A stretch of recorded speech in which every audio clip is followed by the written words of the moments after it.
How many of you have had Michael Deering in a class? Has anybody had Michael Deering in a class? A few people, teaches Launchpad? Okay, so we're sitting around, it's about 2006, early days of the D School, and Michael says, so when the D School, as we start expanding, are we going to be Catholics or Buddhists? I would note that Michael has a very Catholic background. In fact, he likes to point out he was altar boy of the month many times. So he's a very strong Catholic. So he said, are we going to be sort of like what happens the Mass in the Vatican, is it going to be replicated everywhere? So is it going to be like what happens at the D School in Palo Alto? It's just replicated in every class and everywhere throughout the world? Or are we going to be Buddhists, where we have sort of like a vague mindset and we do sort of local standardization or customization or whatever sort of strikes you that's within this sort of vague mindset? Well, this turned out to be quite a brilliant comment, because once you start going into the scaling literature, the question of whether we're trying to do the same thing everywhere else in the exact same way, or whether we allow local customization, is a constant and never-ending decision that never goes away at the strategic sort of Kathy Eisenhart level, or even at the most sort of focused individual level. And just to give you some examples, you look at In-N-Out Burger, incredibly Catholic organization. They're all nearly perfect replicants of one another. Intel, much of their, especially they're changing this a little bit now, their years of success was based on the copy exactly method in manufacturing firms. But there's this risk where if you start thinking that something is so great it'll work everywhere, you suffer from what actually education researchers call the replication trap. And a good example of this is, so Home Depot, it's about 2008, they decide that they're going to move to China. And what they do is they take the Home Depot store, sort of like we have in East Palo Alto, they open 12 of them in China, and they try to sell the Chinese people on the do-it-yourself approach. It's a do-it-for-me sort of culture, and it's Chao Wang, one of my former students now, Harvard MBA, said to me, he's from China, he said, if you have enough money to shop at the Home Depot in China, you have enough money to pay somebody to do it for you. And that's also how they think about it. So this didn't work. The last store closed in 2012. In contrast, IKEA is just kicking ass in China, and one of the reasons they're doing so well is they've done a bunch of local customization.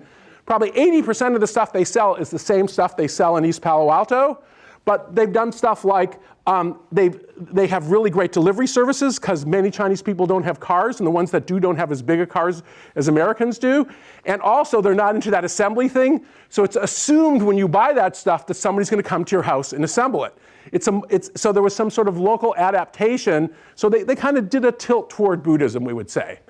In the situation where Buddhism is probably especially valuable are situations where you kind of know the mindset you need, but you don't know the best solution, and you know there's going to be a lot of need for localization. A good example, and yes, another one of my medical examples, is in the medical literature, it's very well known that when you're a nurse, and it's usually a nurse who gives you drugs, when your nurse gets interrupted or distracted, they screw up the medicine they're going to give us. So the whole goal in hospitals, and this is, by the way, if you have a loved one who's giving drugs to, and there's a nurse giving that person drugs, do not talk to them or interrupt them. It's good advice. Anyways, so there was a program put on by University of California at San Francisco, where what they did was they took a whole bunch of local groups of nurses, and they said, you figure out how to stop the interruptions in your nursing unit. So here's one. This is actually University of California at San Francisco. You can't see in the picture, but she's actually in an enclosed room with drapes so nobody can see her, and she's sorting the medicine. But here's another one. She's got this do not interrupt thing on. This is actually to the back of her. It's in a neonatal intensive care unit.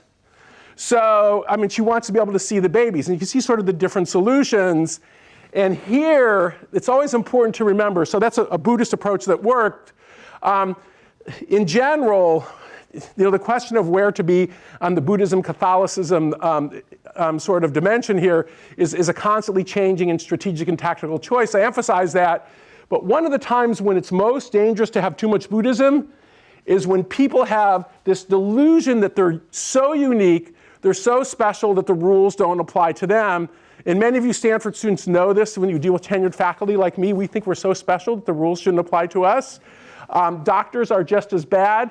And a great example of when this can be done was that Atul Gawande, this is an article in the New Yorker, looked at a group at the hospital he was at in Boston that did knee replacements. And there was this guy, John Wright, who was at war with his colleagues for 7 or 8 years to get them to do more standardization. And they fought him at every turn, and most of them still don't like him. But look at the numbers. Cut costs by 50%, patients leave about a day earlier. So sometimes ramming a little bit of standardization down people's throat is maybe the best solution for all.